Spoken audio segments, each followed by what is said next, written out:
జీవించాలి. ఆయన సన్నిధిలో ఆయనకి నచ్చినట్లుగా మన బ్రతుకులను మనం ఏర్పాటు చేసుకుంటే ఈ నూతన సంవత్సరంలోనన్నా మనకున్న కష్టాలన్నింటిలో నుంచి ఆయన మనల్ని విడిపిస్తాడు.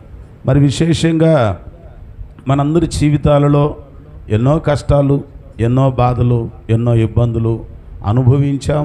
ఇంకొంతమంది అనుభవిస్తూనే ఉన్నాం. గత సంవత్సరంలో ఉన్న పరిస్థితులేవో ఈ సంవత్సరంలో కూడా అవే బాధలు, కష్టాలలో ఉండటం దేవునికి ఇష్టం కాదు, మనం కూడా ఇష్టపడం.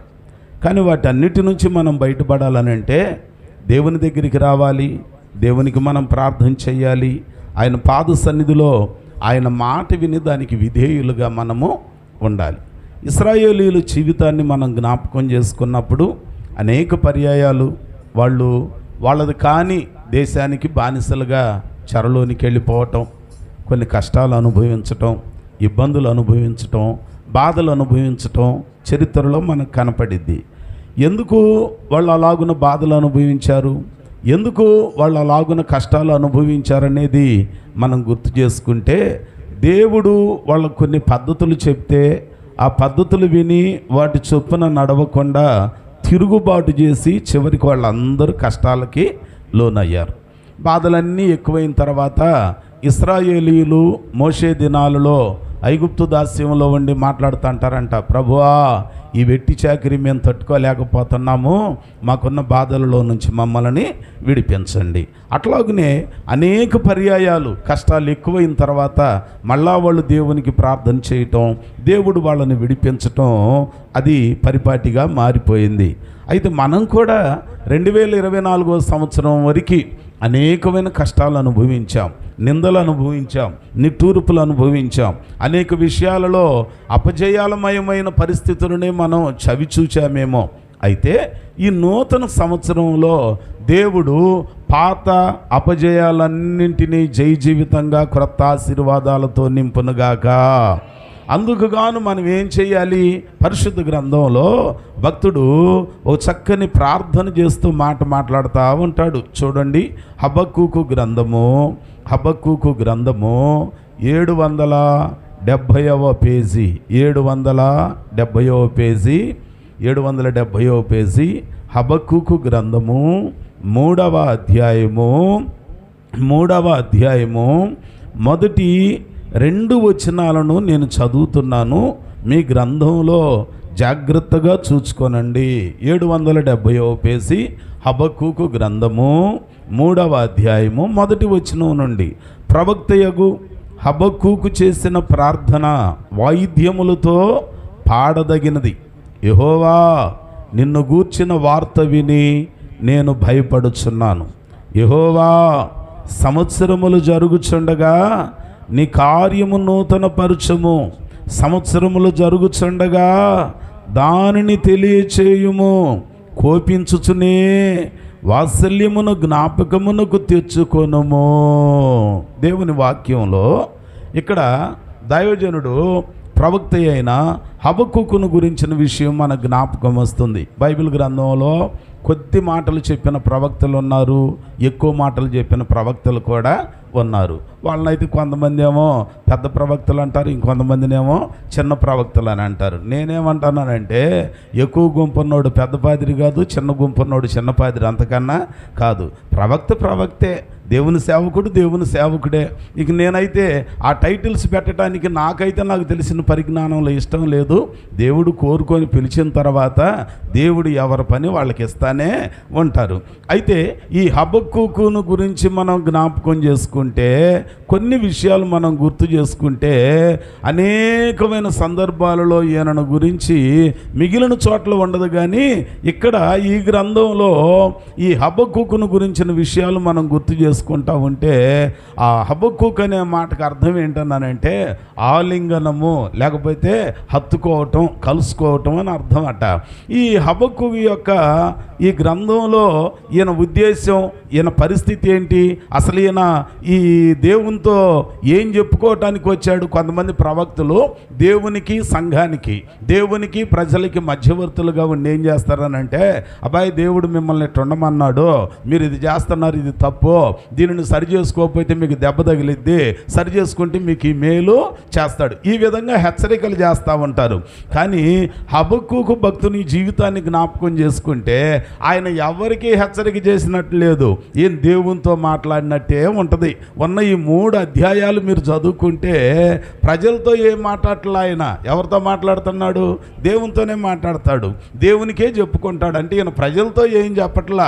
మరి దేవుడి మాట చెప్తున్నాడయ్యా మీకు, దేవుడు ఇట్లా ఉండమంటున్నాడయ్యా మిమ్మల్ని, దేవుడు ఇలాగున అలాగు నడవమంటున్నాడయ్యా అనే విషయం ఏం చెప్పడు ఆయన. ఈయన చెప్పేదేదో దేవునికే చెప్తున్నాడు.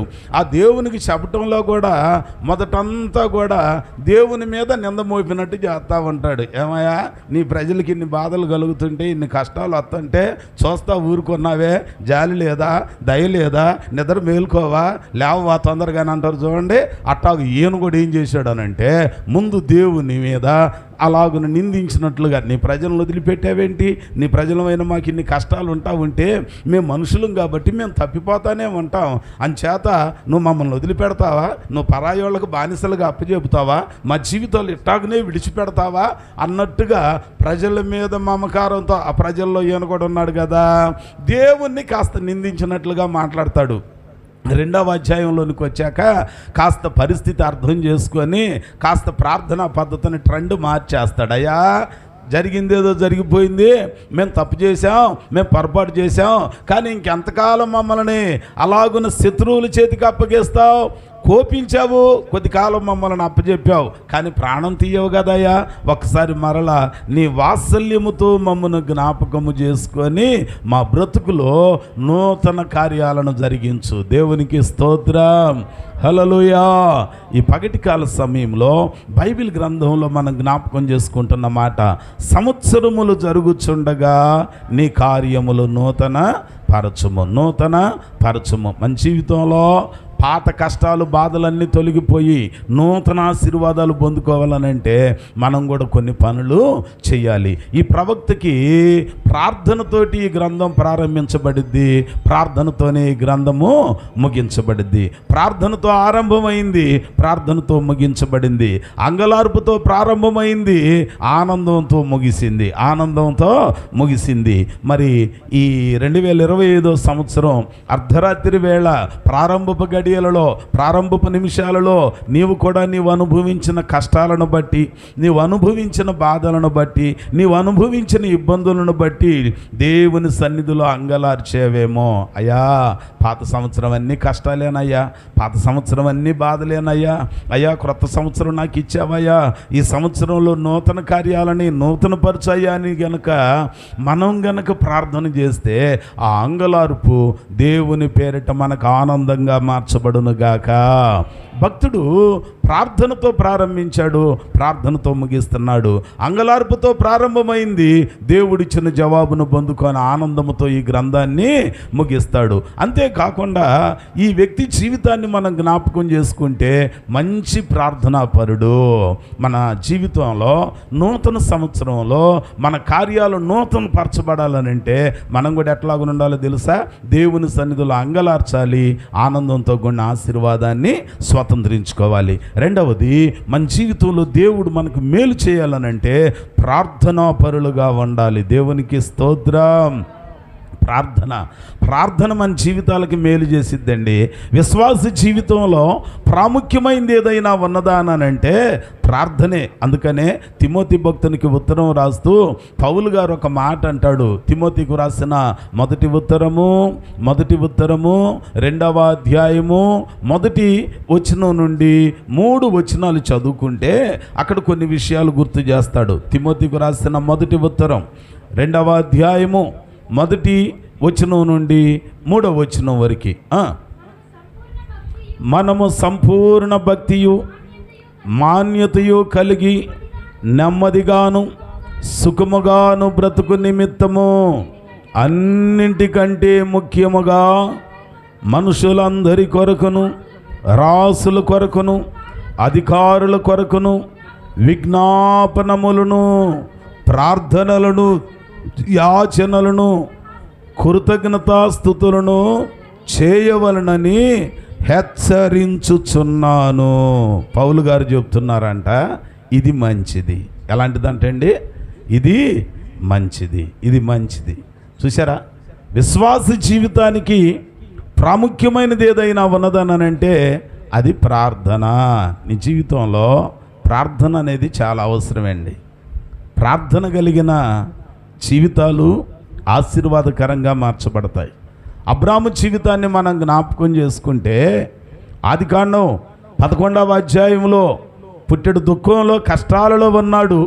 కానీ దేవుడు 12వ అధ్యాయంలో పిలిచిన తర్వాత ఆయన ప్రయాణమై వచ్చాక అంచెలంచెలుగా దేవుడు అబ్రాహాముగా ఆశీర్వదించి అన్నింటిలో అత్యధికంగా ఆయనను ఆశీర్వదించి 175 సంవత్సరాల దీర్ఘాయుష్షు, మంచి ఆరోగ్యం, మంచి ముసలితనం, నిండు వృద్ధాప్యము, దాసదాసి జనాంగము, వెండి బంగారం, సకలైశ్వర్యములతో కూడిన భాగ్యం దేవుడు ఆయనకి ఇచ్చాడు. కారణం ఏంటనంటే ఆయన ఎక్కడ గుడారం వేస్తే అక్కడ ఏం చేసేవాడటండి, బలిపీఠమును కట్టేవాడు. అంటే ప్రార్థన చేసేవాడు. కూర్చున్న మనం ఈ 2వ ఆదివారం మొదటిసారి ప్రభు బలను సమీపించడానికి వచ్చాం కదా. మన గుండె మీద చెయ్యేసుకొని ఈ నూతన సంవత్సరంలో జరిగిన, ఇవాళ డేట్ ఎంత, 12 రోజులు అయింది కదా. మొదటి సంవత్సరంలో 12 రోజుల్లో ఎన్ని రోజులు నీ ఇంట్లో ప్రార్థన చేశావు పరిశీలన చేసుకోవాలి. నేను చెయ్యత్తమన్ను, నేను ఎవరిని మీకు తీర్పు తీర్చడానికి, మీరే పెద్ద తీర్పర్లు అయిపోతే ఈ మధ్య. దేవునికి స్తోత్రం. దేవుని వాక్యం అంటుంది, మన జీవితాలలో మేలు కలగాలనంటే సంవత్సరాలు జరుగుచుండగా బట్టలు నూతనమైనవి వస్తున్నాయి, వాగ్దానపు కార్డులు నూతనమైనవి వస్తున్నాయి, క్యాలెండర్లు నూతనమైనవి వస్తున్నాయి, గుళ్ళకి ఇళ్ళకి రంగులు నూతనమైనవి వస్తున్నాయి. కానీ దేవుని కార్యాలు నూతనము కాట్ల. నీ బాధలు పోట్ల, నీ కష్టాలు పోట్ల, నీ ఇబ్బందులు పోట్ల, అన్నీ మనకు తెలుసు. కానీ అలాగనే జీవితాన్ని సాగిస్తున్నాం. ఎందుకు అవి పోకుండా మన బ్రతుకులో ఆ పాత పరిస్థితులే అధికమవుతున్నాయి? కార్యాలు ఎందుకు నూతన పరచబడట్లేదనంటే ఇదిగో హబక్కూకు వలె మనం ప్రార్థనా పరులుగా ఉండట్లేదేమో. ప్రార్థన చేయాలి దేవుని సన్నిధిలో. ప్రతిదినం దేవుడు నీకు ఇచ్చిన కుటుంబంతో కలిసి ప్రార్థన చేయాలి. దేవుడు నీకు ఇచ్చిన ఇంట్లో ప్రార్థన చేయాలి. సంఘంలో కూడుకొని ప్రార్థన చేయాలి. ఏ ఇంటిలో, ఏ స్థలములో, ఏ ప్రాంతంలో ప్రార్థన ధూపం లేస్తూ ఉంటుందో అక్కడ ఆశీర్వాదం దిగి వస్తూ ఉంటుంది. దేవునికి స్తోత్రం, హల్లెలూయా. ఈ 2025వ సంవత్సరంలో దేవుడు నిన్ను దీవించి, దేవుడు నిన్ను ఆశీర్వదించి, నీ కష్టాలు బాధలనే ఆ రోజున హబక్కూకు కాలములోనేమో బబులోను కల్దీయులకు దేవుడు ఇశ్రాయేలీయులను అప్పగిస్తే ఆ బాధలలో తట్టుకోలేక, అయ్యా ఇంకెంతకాలం మేము బానిసత్వంలో ఉండాలి, ఇంకెంతకాలం చెరలో ఉండాలి, ఇంకెంతకాలం వేదనలో ఉండాలి, ఇదిగో దయచేసి సంవత్సరాలు జరుగుచుండగా నీ కార్యములను నూతన పరచు. కోపించావు, మేము తప్పు చేసాం, మేము పొరపాటు చేసాం, నువ్వు కోపం తెచ్చుకున్నావు, మమ్మల్ని బాధలకు అప్పగించావు. కానీ అదే తరహాలో మరలా వాత్సల్యం చూపుతావు కదయ్యా. నువ్వు నిమిషం మాత్రమే కోపం చూపిస్తావు, శాశ్వత కాలం కృపను చూపిస్తావు కదయ్యా. అయ్యా ఒక్కసారి మమ్మల్ని జ్ఞాపకం చేసుకోయ్యా అని ప్రార్థన చేస్తే దేవుడు ఆయన ప్రార్థనకి జవాబునిచ్చి ఆయన అంగలార్పును ఆనందంగా మార్చడానికి గల కారణం ఏంటనంటే అతడు ఒక మంచి ప్రార్థనా పరుడు. మన జీవితంలో మనకు కూడా 24లో ఉన్న బాధలు, కన్నీరు, కష్టాలు, కడగండ్లు అన్నీ తొలగిపోయి ఈ 2025వ సంవత్సరం నీకు ఆశీర్వాదకరమైన సంవత్సరంగా జై జీవితాన్ని ఇచ్చేదిగా ఉండాలనంటే మనం కూడా దేవుని సన్నిధిలో ప్రతి విషయంలో ప్రార్థన చేసేవారిగా నింపబడుదుముగాక. ప్రార్థన చేయాలి. తిమోతి భక్తునికి అదే విషయాన్ని గుర్తు చేస్తున్నాడు. అన్ని విషయాలలో నువ్వేం చేయాలి? ప్రార్థన చేయాలి. దేవుని కృతజ్ఞతాస్తుతులు చెల్లించాలి. ఇది దేవుని దృష్టికి మంచిది. ఇది నీకు మంచిది, నాకు మంచిది, మనందరికీ మంచిది. ఇంకా ప్రార్థన ఏం చేస్తుందో తెలుసా? లూకా సువార్త 21వ అధ్యాయము 36వ వచనం ఒకసారి జ్ఞాపకం చేసుకుందాం. లూకా సువార్త 21వ అధ్యాయము 36వ వచనం చదువుదాం తల్లి. కాబట్టి జరగబోవు తప్పించుకొని మనుష్య కుమారుని ఎదుట నిలవబడుటకు శక్తి గలవారమగునట్లు ఎల్లప్పుడూ ప్రార్థన చేయుచు మెలకువగా ఉండుడని చెప్పాను. ఎవరు చెప్తున్నారు ఈ మాట? యేసయ్య చెప్తున్నాడు. అయ్యా, ఒకనొక దినం ఉన్నది, ఆ దినాన రాజ్యం మీదకి రాజ్యం లేచే పరిస్థితులు వస్తాయి, ఆకాశాలు కాలిపోతాయి, భూమి కాలిపోతుంది, పంచభూతములు మిక్కుటమైన వేండ్రంతో లయమైపోతాయి. అదే యెహోవా యేసయ్య ఉగ్రత దినం. ఆ ఉగ్రత దినంలో ఎవరు నిలవగలరు, ఎవరు తప్పించుకొని క్షేమాన్ని పొందుకోగలరు అనంటే ఎవరైతే ప్రార్థన చేస్తారో వారందరూ బలపరచబడి ఆయన ఎదుట నిలవబడతారు. కాబట్టి ఇప్పుడు మనం ఏం చేయాలి? ప్రార్థన చేసేవారిగా ఉంటుంది. ప్రార్థన మనల్ని దేవుని ఎదుట నిలవటానికి బలవంతులుగా చేస్తుంది. ప్రార్థన ఏం చేస్తుందంటే మనల్ని బలవంతులనుగా చేస్తుంది. ఆది అపోస్తలులో పేతురు భక్తుడండి, అంతకుముందు పరిశుద్ధాత్మను పొందుకోక మునుపు ఆయన పరిస్థితులు ఎట్టాగునున్నాయనంటే ముమ్మారు అబద్ధం ఆడాడట. యేసయ్య వెంటనే తిరిగాడు, యేసయ్యతోనే నడిచాడు, యేసయ్యతోనే 3.5 సంవత్సరాలు అనుభవించాడు. కానీ ఆయన పరిస్థితి ఏమైందనంటే, ఇదిగో నీవు ఆ బోధకునితో ఉన్న వారిలో ఒకనివి కాదా అనంటే ఆయన అన్నాడంట, అమ్మతోడు దుమ్ముతోడు ఆయన ఎవరో నాకు తెలీదు, నేను ఎరగను. ముమ్మారు అబద్ధం ఆడాడు. కానీ ఆయన ప్రార్థన ఆత్మచేత నింపబడి మేడగదిలో, ఏ గదిలో అయితే ప్రభు బలన ఆచరించారో, ఎక్కడైతే పస్కా విందును ఆచరించారో, యేసయ్య శిలువ మరణానికి అప్పగించబడి సమాధి చేయబడి 40 దినాలు పునరుద్ధానుడైన తర్వాత లేచి కనబడి ఆయన కొండ మీదికి వాళ్ళని తీసుకెళ్ళి అంటున్నాడు, ఇదిగో వాగ్దానం చేయబడిన ఆత్మ మీరు పొందుకునే వరకు యెరూషలేములోనే నిలిచి ఉండండి. వాళ్ళ మేడగదిలో నిలిచి ఏం చేశారు? ప్రార్థన చేశారు. అంటే ఆయనని పస్కా రోజున సిలువకేసి కొట్టారు, 3వ దినాన మృత్యుంజయుడై లేచాడు. పస్కా పండగ మొదలుకొని లెక్క పెట్టుకుంటే 50 రోజులు ఎప్పుడైతే వచ్చిందో ఆ 50వ రోజు పెంతెకోస్తు పండుగ దినము.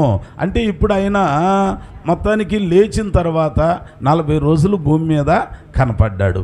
40 రోజుల తర్వాత ఆ 50లో 40 పోతే 10, 10లో ఒక 3 రోజులు ఖాళీ, ఇక మిగిలింది వారం. అంటే వీళ్ళు ఎన్ని రోజులు ఉన్నారు ఆ గదిలో ఎన్ని రోజులు ఉండి ఉంటారు? సుమారుగా వారం రోజులు నిలిచి ప్రార్థన చేస్తే చివరికి వాగ్దానం చేయబడిన ఆత్మను పొందుకున్నాక ఇప్పుడు వాళ్ళు అంటున్నారంట, మతాధికారులు పట్టుకొని, బాయ్ సిమోనా, నీవు యేసు దేవుని కుమారుడని చెబితే ఆయనని ఎలాగునైతే సిలువకేసి కొట్టి చంపామో అదే రీతిగా మిమ్మల్ని కూడా సిలువకేసి కొట్టి చంపుతామనంటే ఆయన అంటాడంటాయా, ఆ నీతిమంతుడిని మామూలుగా సిలువకేసి కొట్టి చంపారు, కానీ నేను ముమ్మారు అబద్ధం అని ఉన్నయ్యా, ఆయనంతటి నేను కాదయ్యా, నన్ను మామూలుగా సిలువ వేయొద్దు కానీ తల్ల క్రిందులుగా. అంటే ఎక్కడిది ఇంత ధైర్యం? ప్రార్థన, మేడగదిలో చేసిన ప్రార్థన నిన్ను బలపరిచిద్ది, ప్రార్థన నీకు ధైర్యం ఇచ్చిద్ది, ప్రార్థనే నిన్ను బలవంతునిగా చేస్తుంది. అందుకనే విశ్వాసి జీవితానికి, క్రైస్తవ జీవితానికి ప్రార్థన చాలా అవసరం. మరి మీరు కూడా ప్రతిరోజు రాత్రి కూడుకుంటున్నారని అంటున్నారు. ఎన్ని వందల మంది కూడుకుంటున్నారో నాకు తెలియదు, కానీ ఎన్ని వందల మంది కూడుకుంటే అన్ని వందల మంది బలవంతులు. దేవునికి స్తోత్రం. ప్రార్థన తరిగిపోయింది. ప్రార్థన దేవుని సన్నిధిలో చేయటం చాలా తరిగిపోయింది.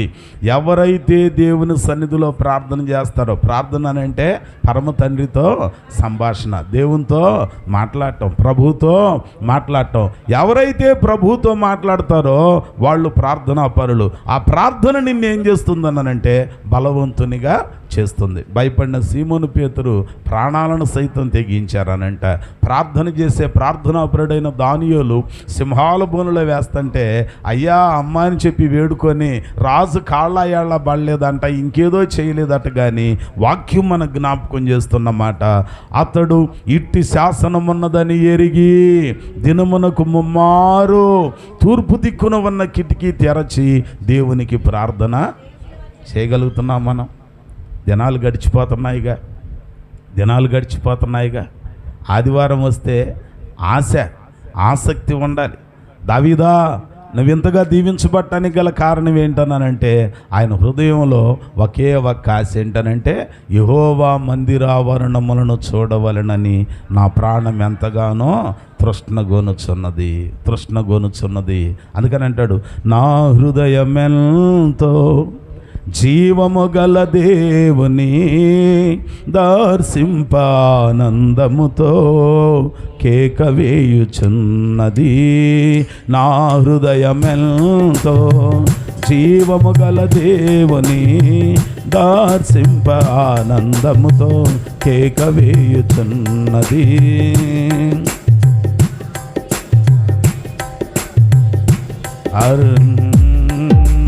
నా దేహమెంతో నీకై ఆశించే శాశ్వత కృపను నే తాళంచగా కనుకనైతిని నీ సన్నిధిలో.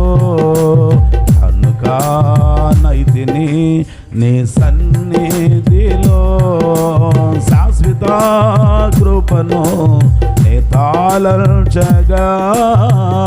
హల్లెలూయా. ప్రార్థన మనల్ని బలపరుస్తుందంట. ఏం చేసిద్దండి ప్రార్థన? ఏం చేసిద్ది? ఎందుకు చేయాలి మీరు ప్రార్థన? అర్థమైంది మీకు?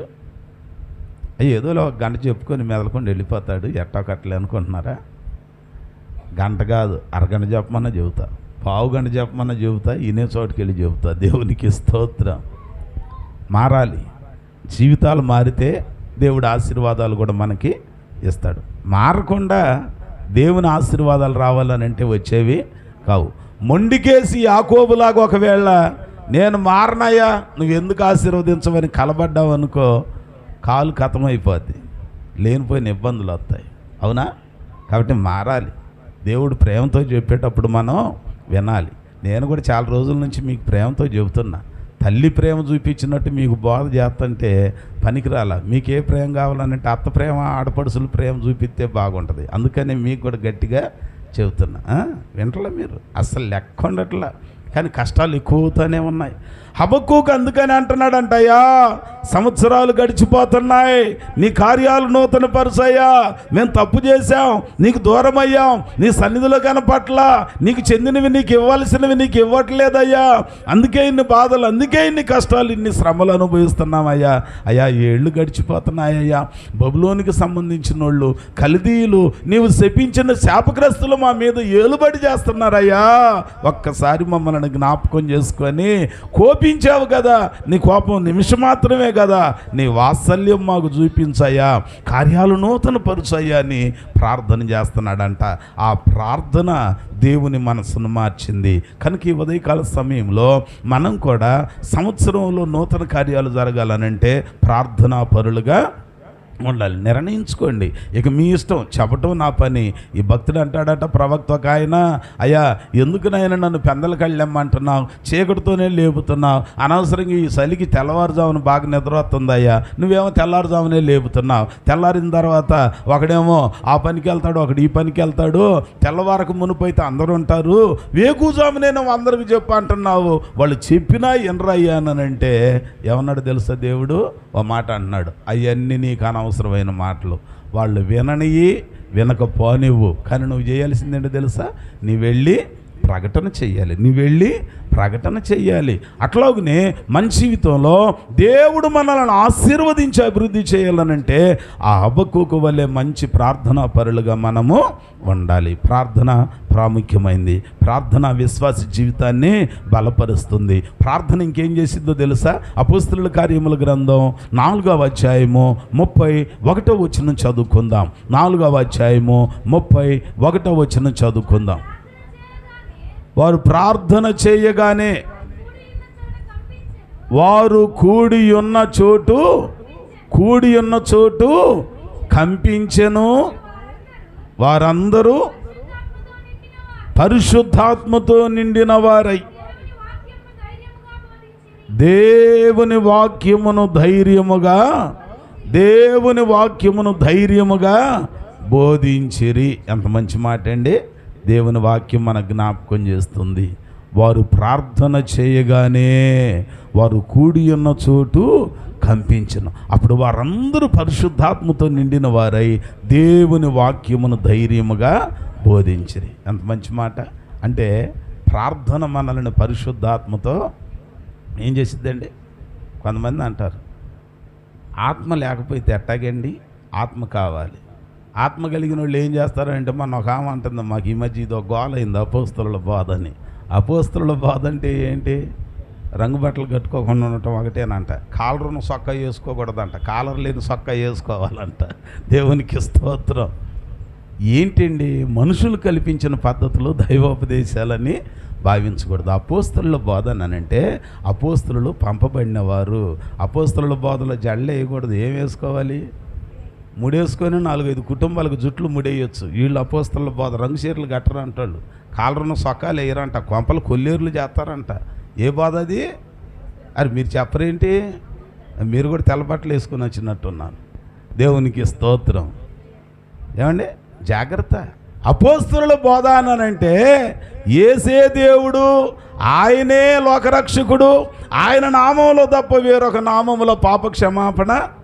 అరే ఇదంతా వదిలిపెట్టి అపోస్తలుల బోధ తెల్లబాటలు, అపోస్తలుల బాట జడలొద్దు, అపోస్తలుల బోధ చెప్పులు వేయొద్దు, అపోస్తలుల బోధ సొక్క వేసుకోగానే కాలరొద్దు, అపోస్తలుల బోధ ఇయ్యో చెబుతున్నారు. పిచ్చి బోధలన్నీ మొదలేస్తున్నారు. జాగ్రత్త.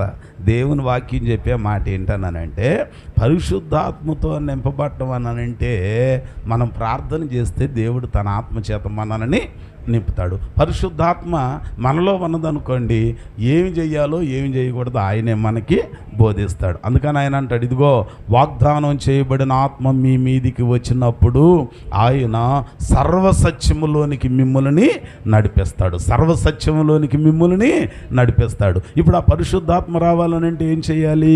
దేవుని సన్నిధిలో ప్రార్థన చేయాలి. ప్రార్థన చేయకుండా పరిశుద్ధాత్మ వచ్చిందని కొంతమంది షో చేస్తారంట. అందుకనే మన ఈ మధ్య ఒక సేవకుడు గుర్తు చేస్తున్నాడు, నిన్నే అనుకోండి చూశాను, రమేష్ అన్న గుర్తు చేస్తా అన్నాడంట. ఏసన్న గారు ఆరంభంలోనంట పాట పాడుతూ ఉంటే మీరందరూ చప్పట్లు కొట్టే మంచి విశ్వాసులే. ఆ దినాల్లో వాళ్ళు చప్పట్లు కొట్టరంట. అప్పుడు ఇవన్నీ ఆడున్నాయి. ఈ కోపం ఈయన్ని పెట్టమంటే ఈయన నా గొంతెన పడకుండా అది పెట్టాడు. ఇది మొత్తం పోయింది. దేవునికి స్తోత్రం. ఏమండి? ఎవడు పిచ్చివాడికి ఆనందం, వాడికి వాడి తినపడాలనుకుంటాడు, కానీ పక్కోడిది అసలు పట్టించుకోరు కదండి. అట్లాగనే మొత్తానికి ఆ దినాల్లో ఓ డ్రమ్ ఉండేది, కంజరు ఉండేది, తీసుకొని పాడుతుంటే ఎంత ఆనందంగా ఉండేదో. కొంతమంది అంట, ఏమైంది ఏంటి అలరి, ఏంటి పాట, ఏంటి ఇంత స్పీడ్గా పాడుతున్నారు అనుకొని వాళ్ళంట తప్పనిసరి వాళ్ళ ఆయన అంటో వాళ్ళ ఆవిడ అంటో వచ్చి అట్టాగ్ని కూర్చునేవాళ్ళు అంట. అందుకని ఆయన అనేవాడంట, బాగా దేవుని సన్నిధిలో అలవాటైన వాళ్ళని ఆడవాళ్ళని పిలిచి, అమ్మాయి మీ పక్కన ఎవరైతే సప్పట్లు కొట్టరో కళ్ళు మూసుకొని ఆత్మ వచ్చిందని పట్ట బీగి పడేసేయి, రెండోసారి జాగ్రత్తగా సప్పట్లు కొడతారు అన్నది. మీరు కూడా అటు చేయండి. రేపు నుంచి, ఈ రోజు నుంచే చేయండి. కళ్ళు తెరిచినప్పుడు చేసావా, బైబిల్ గీబిల్ పక్కనేసి కొత్త సంవత్సరంలో పాత బట్టలు కట్టుకుంటారు. ఇక A to Z డిక్షనరీలో ఉన్న తిట్లన్నీ తిడతారు. గుడి గుమ్మం దాటావా ఇక అవుట్ నీ పని. మళ్ళీ బలలో చేతులు వేసేటప్పుడు ఎంత చక్కగా పడదు. ఎంతో వింత, ఎంతో ఎక్కి వచ్చింది, పొర్లు వచ్చింది దుఃఖం. అదేంటో మెట్లు దాటి వెళ్ళగానే పొర్లు వచ్చింది పంతం. దేవునికి స్తోత్రం. ఇక అంతానికి అంత పంతం లేకపోతే ఎట్ట, నాశనానికి ఉండాలిగా మరి. దేవునికి స్తోత్రం. అందుకనే బైబిల్ గ్రంథం అంటుంది, మనము పరిశుద్ధాత్మతో నింపబడాలి అనంటే ప్రార్థన చేసేవారిగా ఉండాలి. ప్రార్థన చేసేవారిగా ఉండండి. మీరు ఎన్ని మాటలైనా చెప్పండి, ఏమైనా చెయ్యండి, మీకున్న కష్టాలు తొలగిపోవాలనంటే ఒకే ఒక సూత్రం ఏది అనంటే నీవు మంచి ప్రార్థనా పరునిగా ఉండాలి, ప్రార్థనా పరురాలుగా ఉండాలి. ప్రార్థన నీ జీవితానికి ప్రాముఖ్యం. ప్రార్థన నిన్ను బలవంతుని చేస్తుంది. ప్రార్థన పరిశుద్ధాత్మతో నింపుతుంది. ప్రార్థన ఇంకేం పని చేసిద్దో తెలుసా?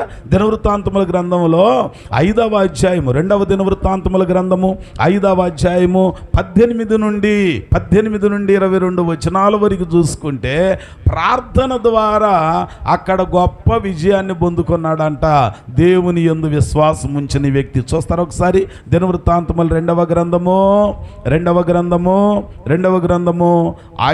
అధ్యాయము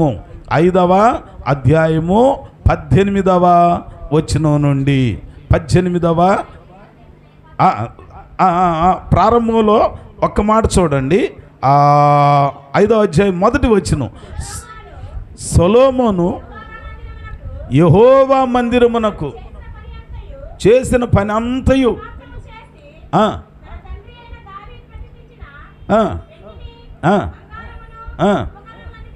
అన్నింటినీ దేవుని మందిరపు ఆ నిధిలో, ఆ ట్రెజరీలో చేర్చాడంట.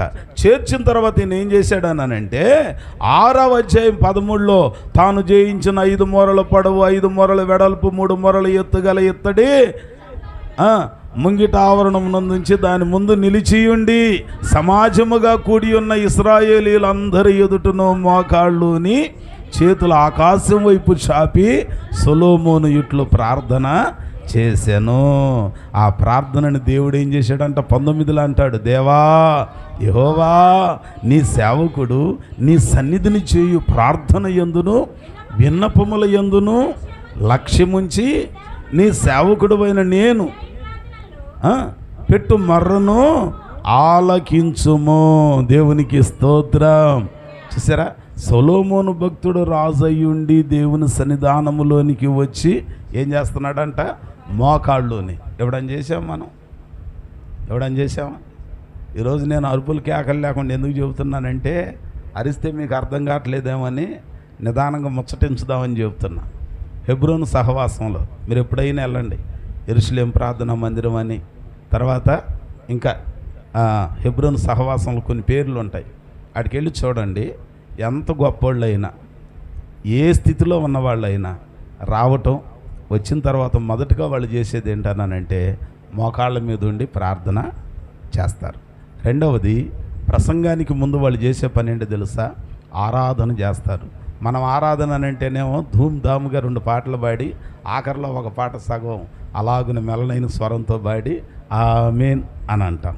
ఆరాధన అది కాదు. వాళ్ళు చేసేది ఏంటో తెలుసా? ప్రభువా, పోయిన ఆదివారం నుంచి ఈ ఆదివారం వరకు ప్రాణం ఇచ్చావు, క్షేమం ఇచ్చావు, తినటానికి ఇచ్చావు, ఉండటానికి ఇచ్చావు, కట్టుకోవటానికి ఇచ్చావు, ఈరోజు నీ సన్నిధిలో ఉండే భాగ్యం ఇచ్చావు. అందుకయ్యి మా రక్షకుడు నీ కుమారుడైన యేసుక్రీస్తు నామమున ఈ స్తుతి ఆరాధన నీకు అర్పిస్తున్నాయి. ఎంత చక్కగా ఉంటుందో. మనం ఆరాధన అంటే విచిత్రమైనవన్నీ చెబుతూ ఉంటాం కదండి. వాళ్ళు ఎంతటోళ్ళైనా దైవజనులు బక్సింగ్ అయ్య గారిని నేను బైబిల్ కాలేజీలో హైదరాబాద్లో ఉన్నప్పుడు చూచాను, గోల్కొండకి వెళ్ళినప్పుడు.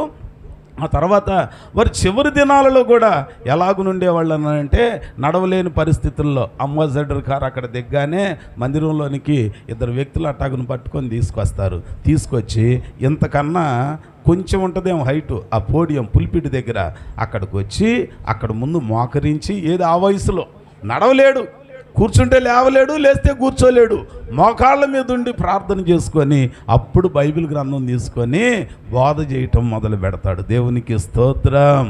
అని నేను చెప్పే మాట ఏంటన్నానంటే, మనం ఎంత ఎదిగినా ఆరోగ్యం సహకరించి వంగగలిగినప్పుడు మోకాళ్ళ మీద ఉండగలిగిన వయసు అయితే ఖచ్చితంగా మనం మోకాళ్ళ ప్రార్థన చేస్తే దేవుడు మనకు మేలు చేస్తాడు. అది తగ్గింపుకు గుర్తు, వినయానికి గుర్తు.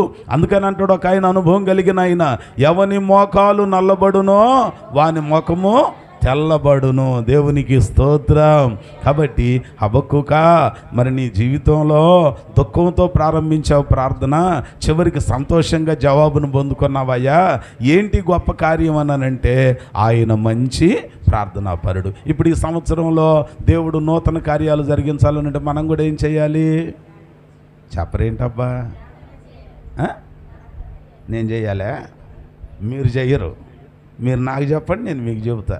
అంతేనా? ఏం చేయాలి? ప్రార్థన చేద్దాం అని అంటారేమో అని అంటే ఎవరు అంటలా, ప్రార్థన చేయాలంట. అంటే నేను మీకు మైకులో చెబుతుంటే మీరు నాకు చెబుతున్నారు, నువ్వు చెయ్యి ప్రార్థన. మేము అలాగ అట్టాగుని వెళ్ళి వస్తాం, ఆడ ఫంక్షన్ ఉంది, ఇక్కడ పార్టీ ఉంది, ఈ కాదు. దేవునికి స్తోత్రం. నిన్న మా అమ్మాయి కూడా నారాయణ కాలేజీలో ఏదో పెట్టారంట, ఫీస్టో వేస్టో, వేస్ట్ ఇవన్నీ పెడతారుగా. 4ంటికి అని చెప్పింది వాళ్ళమ్మ. నేను పావుదొక్క 4ంటికి నేను వెళతా, ఒక తోకని వేసుకెళ్ళే బొడ్డోడిని ఒకడిని పక్కింటోడిని. సరే ఆడు చూస్తే వాడికి 2 ఆ బింగోనో ఏయో ప్యాకెట్లు కొనిపెట్టే 2 నిమిషాల్లో తినేసాడు. వీడు ఇంటికి వెళ్తాడేమో అని చెప్పి నా బాధ. ఏం పక్కూరా, ఎక్కడో ఇంజనీరింగ్ కాలేజీ దగ్గర. అది పిల్లలందరూ వస్తుంటారు. అదే చివరికి 1 గంటన్నర తర్వాత కుమారి వాళ్ళ ఆయన కుమారి చక్కగా వస్తున్నారు ఐస్ క్రీమ్ తింట. ఐస్ క్రీమ్ మళ్ళీ కప్పుల్లో తింటలే. ఆమె వాటర్ గ్లాస్ ఉంటుంది, కనీసం పక్కన వాళ్ళ ఆయన ఉంటే వాళ్ళ ఆయనకు కూడా ఒక స్పూన్ కూడా పెట్టకుండా మింగుతానే వస్తుంది అక్కడి నుంచి. ఎంత మంచి శ్వాసలో మనవాళ్ళు. అరే చూడనే చూశాడు ఈ పాదిరి చెప్పనే చెబుతాడే, కిరణ్ ఇది తిను అని అంటదా, బావా ఇది తిను అని అంటదా అని అంటే అంటం కూడా లేదండి. తింటానే ఉంది, మాట్లాడుతానే ఉంది. మొత్తానికి నేను వెళ్ళి చెప్పి వస్తాను ఆగనంటే చెబితే అన్నదంట కొంచెంసేపు ఉండి వస్తానులే అని అంటుందంట. దేవునికి స్తోత్రం.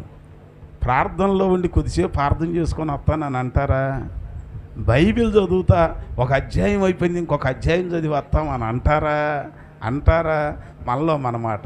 ఇప్పుడు ఒకవేళ మెడికల్ రిపోర్ట్ ఎవరిదో నీకు వచ్చి నువ్వు సంవత్సరం కన్నా బతకవమ్మా అన్నారనుకో, గదిలోంచి బయటకు వస్తావు నా తల్లే, బైబిల్ వదిలిపెడతావు నా చెల్లె, మనలో మన మాటే నా తల్లే, వదిలేస్తామండి. పొర్రపాటును కూడా పాదిరి గారికి జాలి లేదయ్యా, లేతే ముత్యాల సంఘం అంటాడు, లేకపోతే కోటాలు అంటున్నాడు అయ్యా, ఎక్కడెక్కడో తిరుగుతున్నాడు అయ్యా, మనసు మార్చయ్యా, మా కోసం ప్రార్థన చేయించయ్యా. ఇక్కడుండి నేను వచ్చినప్పుడేమో నువ్వు ఉండవు, నువ్వు వచ్చానేమో నేను ఉండాలి. దేవునికి స్తోత్రం. జాగ్రత్త, వాక్యం అంటుంది. అందుకే మనం ప్రార్థన ద్వారా జై జీవితాన్ని పొందుకుంటాం. ప్రార్థన ద్వారా జై జీవితాన్ని పొందుకుంటాము. బైబిల్ గ్రంథం అండి అందుకే అంటుంది, సంవత్సరంలో దేవుని కార్యాలు నూతనమైనవి జరగాలనంటే మొదట మనం మంచి ప్రార్థనా పరులుగా ఉండాలి. ఈరోజు ఒక నిశ్చయితకు వద్దాం, ఒక తీర్మానానికి వద్దాం, దేవుని ఎదుట సమర్పణ కలిగిన వారిగా ఉందాం. అప్పుడు దేవుడు మేలు చేస్తాడు. రెండవది, హబక్కూకు దినాలలో బహు దుఃఖంతో చేసిన ప్రార్థన ఆనందంతో జవాబును పొందుకోవటానికి గల కారణం ఏంటన్నానంటే, అందులోనే అంటాడు 2వ వచనంలో 3వ అధ్యాయము హబక్కూకు గ్రంథము 770వ పేజీ 3వ అధ్యాయములో 2వ వచనంలో అంటున్నాడు, యెహోవా నిన్ను గూర్చిన వార్త విని నేను భయపడుచున్నాను. కొంతమందికి వార్త వింటారు కానీ భయం లేదు, భయమే లేదండి. భయం లేని కోడిపేట నడిబదాట్లో గుడ్డు పెట్టిందంట. నోకలేసేది నువ్వు, సద్దలేసేది నువ్వు, జొన్నలు కొనుక్కొచ్చేసేది నువ్వు, ఏమండి మిగిలిపోయిన అన్నం కూడా వేసేది నువ్వే. కానీ ఎక్కడ పెడుతుంది గుడ్డు, ఎక్కడ పెడతా, ఏమండి అర్థమైంది మీకు? జాగ్రత్త. ఇక దాని గురించి ఎక్కువద్దు కానమ్మా, ఎందుకు వచ్చిన గోలు కానమ్మా, వాక్యంలో చూస్తే నిన్ను గూర్చిన వార్త విని నేను భయపడుచున్నాను. ఈయన ప్రార్థన భయంతో కూడిన ప్రార్థన అండి, తిరుగుబాటుతో కూడిన ప్రార్థన కాదు. మన ప్రార్థనకి జవాబు దొరికి దేవుడి నూతన సంవత్సరంలో కార్యాలు నూతన పరచాలనంటే ఆయన ఎదుటి ఎట్లాగున్న ప్రార్థన చేయాలి? భయముతో కూడిన ప్రార్థన చేయాలి. గర్వంతో కాదంట. ఓ వ్యక్తి ఉన్నాడు, భయంతో ప్రార్థన చేసిన ఆయన ఉన్నాడు, గర్వంతో ప్రార్థన చేసిన ఆయన ఉన్నారు. ఎవరైనా లూకాసు వార్త 18వ అధ్యాయంలో అనుకుంటగా 10వ వచనం నుండి చదువుకుంటే అంటాడు, సొంకరి ఒకడు పరిసేయుడు ఒకడు. సొంకరి బయట ఉండి లోపలికి వెళ్ళటానికి ధైర్యం చాలక, ఆకాశం ముందు దేవుడున్నాడు గనుక ఆకాశం వైపు కన్నులెత్తడానికి కూడా ధైర్యం చాలక ఏమంటున్నాడంట, పాపినైన నన్ను. కానీ పరిసేయుడు ఏం చేశాడంట, రొమ్మిరుసుకొని లోపలికి వెళ్ళిపోయి, అబ్బో నేను చాలా కాలం అయింది బాప్తిసం తీసుకొని, నేను మోస్ట్ సీనియర్ బిలీవర్ని, అసలు నా బాప్తిస్మ అనుభవం అంత లేదు ఈ సేవకునికి, ఆయన చెబితే నేనేదేంటి తప్పనిసరి చెబుతున్నానులే అని చెప్పి లోపలికి వెళ్ళి ఇక డబ్బా కొడుతున్నాడంట. ఏమని కొడుతున్నాడయ్యా, వారానికి 2 సార్లు, మన సంవత్సరానికి 2 సార్లు ఉంటున్నారు. లేదంటే డేసుల్లో టెంట్ ఎత్తే టెంట్ కింద నుంచి పారిపోతున్నారు మీరు కదమ్మా, అవునా కదా? ఏమండి అదేమనంటే ఆయన అంటే చెబుతాడు, అయ్యా బీపీ షుగర్ ఆయనకేం తెలుసు, ఆయనకేం బాధ లేదు, ఎండాకులాగా ఉండి ఎట్టాగైనా ఉంటాడులే, నా బాధ దేవుడికే తెలుసులే అని అంటాం మనం. ఏమండి ఆయన అన్నాడంట, వారమునకు 2 మార్లు ఉపవాసం ఉంటాను. తర్వాత ఏం చేస్తాడంట ఆయన, ఏమెత్తాడు, దేనిలో ఎత్తాడైనా కరివేపాకు చెట్లు పెరట్లో బండితే దానిలో 10వ భాగం మోపులు తెచ్చేస్తావు. ఒకవేళ బంగారపు నిధి దొరికిందనుకో ఇస్తావా? పక్కోడికి కూడా చెప్పు, చెబితే మళ్ళీ అందరూ అప్పు అడుగుతారేమో అని పక్కనోడికి కూడా చెప్పు. అందుకని అంటున్నాడు, నేను నా సంపాదన అంతటిలో 10వ భాగం ఇస్తున్నా. పచ్చి అబద్ధం అనమాట. ఏమండి ఇక ఇవన్నీ చెబుతున్నాడంట. చెబుతా చివరిలో అంటాడంట, అయ్యా నేను దొంగల వలనను, తర్వాత అన్యాయస్తుల వలనైనను, వ్యభిచారుల వలనైనను వండనందుకు నీకు స్తోత్రము అని అంతటితో ఆగినా బాగుండేది. ఆ బయట ఉన్న వాళ్ళలాగా వండనందుకు నీకు.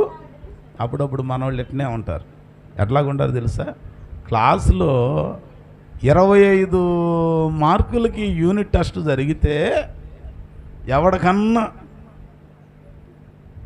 11 మార్కులు వచ్చినాయి అనుకో, ముందు కాలు రేగరేస్తాడు.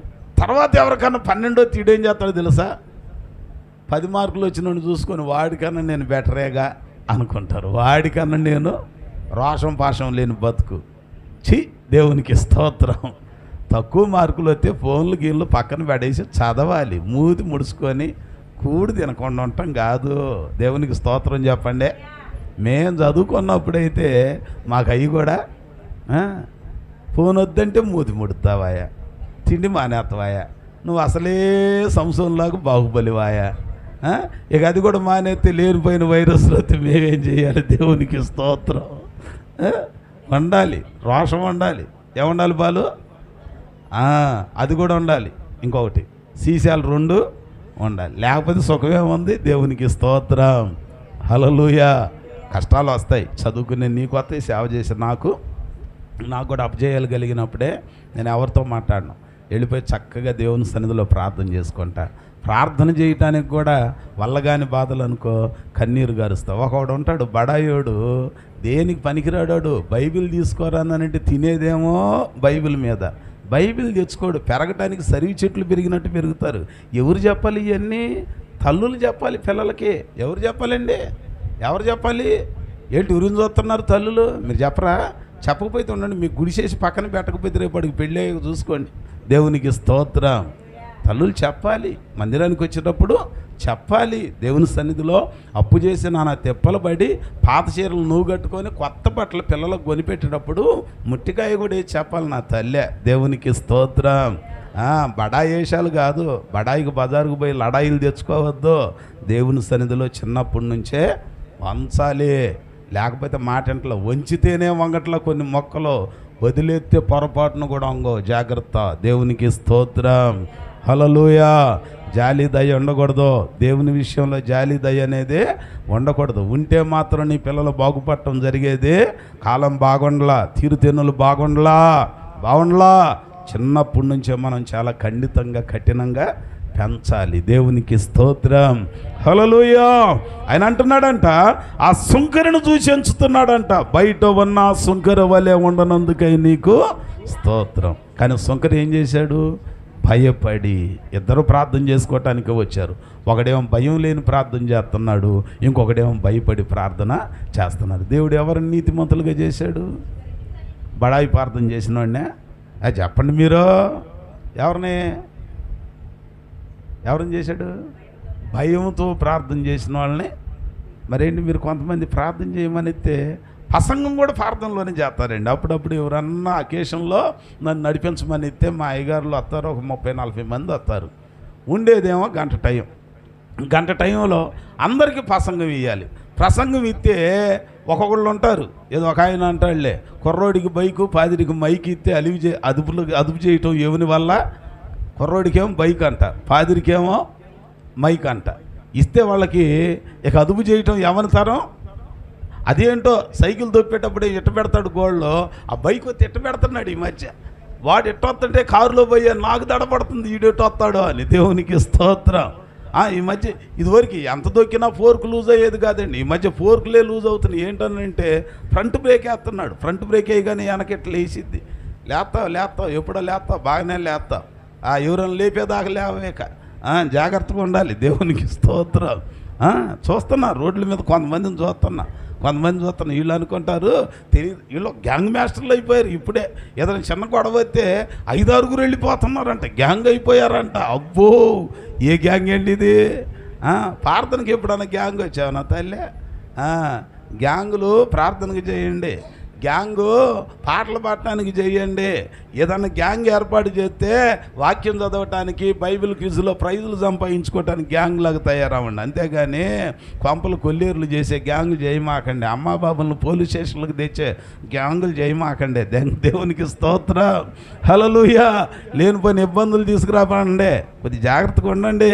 వాక్యం అంటుంది, మీరు భక్తుల్లాగానే ప్రార్థనకు వస్తున్నారు అబ్బాయి, సంవత్సరాలు జరిగిపోతున్నాయమ్మా, కానీ కార్యాలు నూతనం జరగట్లేదు. ఎందుకనమ్మా? కొత్త వాగ్దానం తీసుకున్నా, కొత్త చీర తీసుకున్నా, కొత్త ప్యాంట్ చొక్కా గుట్టించుకున్నా, బైబిల్ కూడా కొత్తది కొన్నానయ్యా, ఈ ఇంటికి సున్నం కూడా కొత్తది వేసానయ్యా, ఏంటోనయ్యా కార్యాలు నూతన పరచబట్టలేదు అని అంటే నువ్వు ప్రార్థన చేయట్లా.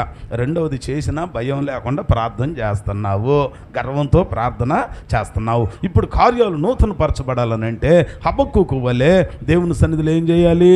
ప్రార్థన చేయాలి. రెండవది, ఎట్లాగుని చేయాలి? భయంతో కూడిన ప్రార్థన.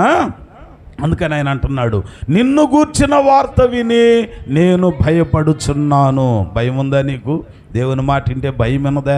ఓ దేవుని సన్నిధిలో మోషే భక్తుడట ఆ మండుచున్న పొద దగ్గరికి అలాగునొస్తుంటే నిర్గమకాండం 3వ అధ్యాయంలో ఆయన అంటున్నాడంట, మోషే మోషే, ఇదిగో ఇది పరిశుద్ధమైన స్థలము, కాబట్టి నీ కాళ్ళకున్న చెప్పులను విడిచి ఇక్కడికి రమ్మనగానే అతడట భయపడి ఈ వింత ఏమిటో అని చెప్పి భయం లేకుండా చెప్పులు వేసుకొని మాట్లాడితే మాట్లాడి, లేకపోతే లేదా నాకేం తక్కువైంది, పిల్లనిచ్చిన మా శుభ్రంగా చూస్తున్నాళ్ళే, నువ్వు మాట్లాడితే అంత మాట్లాడకపోతే అంట అన్నాడండి.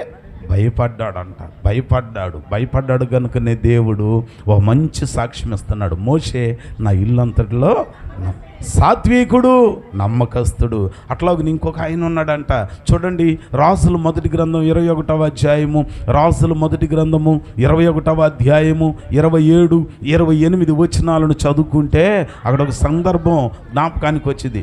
అహాబు ఆ మాటలు విని తన వస్త్రములను చింపుకొని గోనెపట్ట కట్టుకొని ఉపవాసముండి గోనెపట్ట మీద పరుండి వ్యాకుల పడుచుండగా యెహోవా వాక్కు తిష్బీయుడైన ఏలియాకు ప్రత్యక్షమయ్యేలాగు సెలవిచ్చును, అహాబు నాకు భయపడి వినయముగా ప్రవర్తించుట నీవు బా చూసావా ఎంత చక్కగా అంటున్నాడండి. సరే, భయపడటం వలన వచ్చిందేంటి? అంతకుముందు అన్నాడు అహాబు చరిత్ర అయిపోతుంది అన్నాడు, ఇప్పుడు అంటున్నాడు ఆ కీడు అతని మీదికి. కారణం ఏంటి? అతడు నాకు భయపడ్డాడు. కాబట్టి భయపడితే దేవుడు మన కీడులను మేలులుగా చేస్తాడు. నినివే పట్టణస్థుల గురించి చెప్పాడట, ఇక 40 దినాలకు నేను నినివే పట్టణాన్ని నాశనము చేయబోతున్నా. కానీ దేవుడు కార్యమును నూతనపరిచాడు, నాశనానికి బదులుగా క్షేమం ఇచ్చాడు, కీడుకు బదులుగా మేలు చేశాడు. ఏంటయ్యా ఎందుకనయ్యా అనంటే 3వ అధ్యాయము యోనా గ్రంథం 10వ వచనంలో అంటాడు, ఇదిగో ఈ నినివే ప్రజలను చూచితివా, తమ చెడు నడతలను మానుకొని దేవుడు చూచి పశ్చాత్తప్తుడై వారికి చేయుదునన్న కీడు చేయక మానెను. భయపడటం ద్వారా ఎంత లాభం అండి? కీడు మేలుగా మార్చబడింది, శాపం ఆశీర్వాదంగా మార్చబడింది. కాబట్టి ఇప్పుడు మనం కూడా ఏం చేయాలి? ప్రార్థన చేయటానికి వచ్చిన మనకి దేవుడు అంటే ఏముండాలి? ఎవరికి? పాదిరికే? మీకు కాదా? ఎవరికి ఉండాలి భయం? ఈ మాట అండి మీరు అంటారు, మీరేగా చెప్పేది, భయము చెందకు భక్తుడా, ఓ భక్తుడా భయము చెందకు నీవు, దిగులు చెందకు నీవు, భయము చెందకు నీవు. ఎప్పుడు భయపడొద్దు? తినడానికి లేకపోతే భయపడమాక, దేవుడు ఇస్తాడు, అప్పుడు పాడుకో. విత్తని పక్షులాను నీచమో పోషించుచున్నావు, అప్పుడు పాడుకో ఆ పాటలు. అప్పుడు రావు మనకి, ఏం దేవుడమ్మా, ఈ దేవుడు కూడా నా మీదే కన్నమ్మా, ఇంటోడు పట్టించుకోవట్లా, వీధిలో వాళ్ళు పట్టించుకోవట్లా, ఎటు చూసినా అన్నీ బాధలే, అన్నీ కష్టాలే, ఏంటి నాకు ప్రార్థన ద్వారా ఒరిగింది అని అనమాక ఏమీ లేనప్పుడు అన్నీ నాకు ఇచ్చాడని చెప్పాలి. దేవునికి స్తోత్రం, హల్లెలూయా. ఏం చేశాడు ఆయన నాకనే ముందు, ఏం చేశానయ్యా నీ కోసం 2025 ఇచ్చావని. కొంతమంది 25 చూడలేదుగా, దేవునికి స్తోత్రం. ఏమండి చూశారు ఎవరన్నా? చాలామంది వెళ్ళిపోయారు.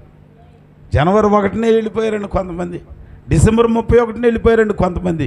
కానీ దేవుడు నీకు ఆయుష్ ఇచ్చాడు, ఆరోగ్యం ఇచ్చాడు, అన్నపానాలను ఇచ్చాడు, దేవుణ్ణి పట్టుకొని ఏం చేసావు అనటం కన్నా ఆయన మాట విని వణుకుతూ భయం కలిగి ఉంటే అప్పుడు దేవుడు నీకు మేలు చేస్తాడు. అందుకని ఆయన అంటున్నాడు, ఇదిగో నిన్ను గూర్చిన వార్త విని భయపడుచున్నాను. ఎంత మంచి మాట అండి. దేవునికి భయపడిన వాళ్ళందరినీ దేవుడు ఆశీర్వదించాడు. దేవుని మాటకు భయపడిన వాళ్ళందరినీ దేవుడు ఆశీర్వదించాడు. దేవుని సేవకునికి భయపడిన వాళ్ళందరినీ దేవుడు ఆశీర్వదించాడు. తిరుగుబాటు చేసిన వాళ్ళు కుదురారిపోయిన చరిత్రలు మనకు బాగా జాగ్రత్తగా గమనించండి. ఏలియా వస్తంటే ఒక మాట చెబితే ఆడెవడో 2వ గ్రంథంలో ఒక రాజు అంట పైనుంచి కింద పడ్డాడు, మంచం ఎక్కాడంట. ఎవరు? కామన్ పర్సన్ కాదండి, రాజుగారండి. ఆ రాజుగారట పైనుంచి కింద పడి ఏం చేస్తున్నాడు తెలుసా? వెంటనే ఇక్కడ లాభం లేదని చెప్పి అతడు ఎవరికి దేవుడు? ఎవరికి రాజు? ఇశ్రాయేలీయులకి, దేవుని పిల్లలకి రాజు. ఈ రాజు ఏం చేస్తున్నాడనంటే పైనుంచి కింద పడిన తర్వాత నేను లేస్తానో లేదో, నేను బాగుపడతానో లేదో అని చెప్పి విచారణ చేయమని అడుగుతాడంట. చూడండి, రాజుల 2వ గ్రంథం 1వ అధ్యాయము. అహాబు మరణమైన తర్వాత మోయాబీలు ఇశ్రాయేలీయుల మీద తిరుగుబడిరి. అహజ్యా షోమ్రోనులోనున్న తన మేడగది కిటికీలో నుండి కింద పడి రోగి అయ్యి, మీరు ఎక్రోను దేవతయగు బయల్జెబూబు నొద్దకు పోయి ఈ వ్యాధి పోగొట్టుకొని నేను స్వస్థత పడుదునో లేదో విచారించుడని దూతలను పంపగా. ఎవరండి ఇతను? దేవుని పిల్లలకు రాజు కదా. ఇతను రాజుని చేసింది ఎవరండి? చెప్పరేంటి? దేవుడేగా రాజుని చేసింది దేవుడు. మేడగదిలో నుంచి కింద పడ్డాడు. కింద పడినప్పుడు ఎక్కడ విచారణ చేయాలి? దేవుని దగ్గరకు పంపించాలి. కానీ ఎవరి దగ్గరకు పంపిస్తున్నాడంట? ఎక్రోను అనంటే అర్థం ఏంటనంటే ఈగలకు దేవత. ఎవరికి దేవుడండి? అది చెప్పరే. ఈయన ఈగా మనిషి కదా. మనుషులకు దేవుడి దగ్గరకు పంపించాలి కదా, ఈగలకు దేవుడి దగ్గరకు పంపిస్తున్నాడంట. దారిలో వెంటనే దేవుడు ఎవరిని పంపించాడు? ఒక ఆయన వచ్చాడంట. వీళ్ళకి ధైర్యం ఏడుంది? అబ్బాయి ఎక్కడికి వెళ్తున్నారని కూడా అడగలేదంట. ఇదిగో మీ రాజు ఎక్కిన మంచం దెక్కుండా చచ్చిపోతాడని చెప్పి అన్నాడంట. ఆయన వెళ్ళిపోయాడంట. వీళ్ళ కాళ్ళు చేతులు వణుకు పుట్టి ఒళ్ళు చల్లబడి పరుగుని ఇంటికి వచ్చారంట. రేయ్ ఏం చేశారు అడిగారా అన్నాడంట. అడగటం కాదు ఆయన ఎవరు మధ్యలో వచ్చాడయ్యా, కడికి కంపలో పోసినట్టు ఒకే మాట అన్నాడయ్యా. ఆడు రాజు బతకడు, ఎక్కిన మంచం దెక్కుండా పోతాడని చెప్పి అన్నాడయ్యా. ఎవరు పేరు అడగటమా? రావటమే సాగు మాట చెబితే మాకు ధైర్యం ఏడుందయ్యా, గుండె చెదిరిపోయి ఇంకెక్కువ ఉంటే మాకేమన్నా వచ్చిద్దామని మేము బారిపోయి వచ్చామయ్యా. ఎట్టున్నాడు అని అనగానే చెబుతున్నాడంట. గొంగళి కప్పుకున్నాడా? కర్ర ఉందా చేతిలో? ఉందయ్యా. నువ్వు చెప్పినవన్నీ ఉన్నాయా ఆయనకి? అయ్యో, ఎవని కంటపడకూడదో వాని కంటే మీరు ఆడెవడో కాదు, తిష్బీయుడైనా ఏలియాయే. దేవునికి స్తోత్రం. చూసారా, దేవుని సేవకుడు అంటే ఒక భయం, దేవుడంటే భయం, దేవుని వాక్యం అంటే భయం. ఆ భయం ఉంటే దేవుడు వాళ్ళని ఆశీర్వదిస్తాడు. మోషే భయపడ్డాడు, ఆశీర్వదించాడు. యెహోషువ భయపడ్డాడు, కానీ దేవుడు అంటున్నాడు, నీ దినములన్నిట ఏ వ్యక్తి నీ ఎదుట నిలవలేడు, నేను నీకు తోడై ఉన్నా. మోషేకేమో నా సన్నిధిని తోడుగా ఇచ్చా, నువ్వు భయపడుతున్నావు గనుక నేను నేనే నీకు తోడై వస్తాను అన్నాడు. చివరికి గొప్ప జై జీవితాన్ని పొందుకున్నాడు. వాగ్దాన భూమిలో కాలు పెట్టి వాగ్దాన భూమిని అందరికీ పంపకాలు పంచి ఇచ్చాడు. కనుక ఈ ఉదయకాల సమయంలో, ఈ నూతన సంవత్సరంలో మన బ్రతుకులో, మన జీవితంలో కార్యాలు కూడా నూతన పరచబడాలి. శాపం ఆశీర్వాదంగా, కీడు మేలుగా, చీకటి అనుభవాలు వెలుగుమయంగా మార్చబడాలి అని అంటే మనమందరం చేయాల్సింది దేవుని ఎదుట ప్రార్థన చేసేవారిగా ఉండాలి. రెండవది, ఆయన మాట విని భయముతో నడిచేవారిగా ఉండాలి. మూడవది ఒక మాట చెప్పి నేను ముగిస్తాను. చూడండి, బైబిల్ గ్రంథంలో ఆ చివరిలో అంటున్నాడు, సంవత్సరములు జరుగుచుండగా నీ కార్యములు నూతన. కోపంతో బాధ పెట్టినను వాత్సల్యముతో నీవు విడిపించేవాడివి. కోపంతో బాధపడినా వాత్సల్యంతో ఏం చేస్తాడట? ఆయన విడిపిస్తాడు. అందుకనే విలాపవాక్యముల గ్రంథంలో దైవజనుడు భక్తుడు ఇర్మియా గారు ఒక మాట మాట్లాడుతూ అంటాడు. విలాపవాక్యములు 3వ అధ్యాయము 22వ వచనం, 22వ వచనం, 3వ అధ్యాయము 683 పేజీ, 683. యెహోవా కృపగలవాడు, ఆయన వాత్సల్యత ఎడతెగక నిలుచున్నది గనుక మనము నిర్మూలము కాకున్న వారము, అనుదినము నూతనముగా ఆయనకు వాత్సల్యము నీవెంతైనా నమ్మదగిన వాడవి. కోపం ఉంది, కానీ కోపంలో దేవుడు మనకిచ్చే గొప్ప సహాయము ఇదే. కనుక మనందరం ఈ నూతన సంవత్సరములో కార్యములు నూతనపరచబడాలి అని అంటే మనం చేయాల్సిన పని ఒకే ఒకటి. మొదటిది, ఆయన ఎదుట ప్రార్థన చేయాలి. రెండవది, ఆయన మాట విని భయపడాలి.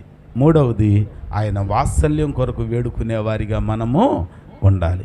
ఎప్పుడైతే అలాగున ఉంటామో దేవుడు మన జీవితంలో కార్యాలను నూతన పరుస్తాడు. కాబట్టి ఈ సంవత్సరంలో ప్రారంభంలో నీవు నేను మనం అందరం కార్యములు నూతన పరచబడినట్లుగా దేవుని సన్నిధిలో ప్రార్థన చేద్దాం.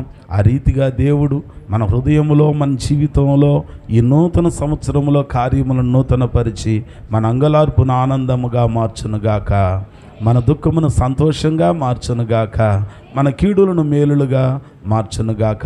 ప్రార్థన చేద్దాం. అందరం ప్రార్థనలో ఏకీభవించుదాం. ఈ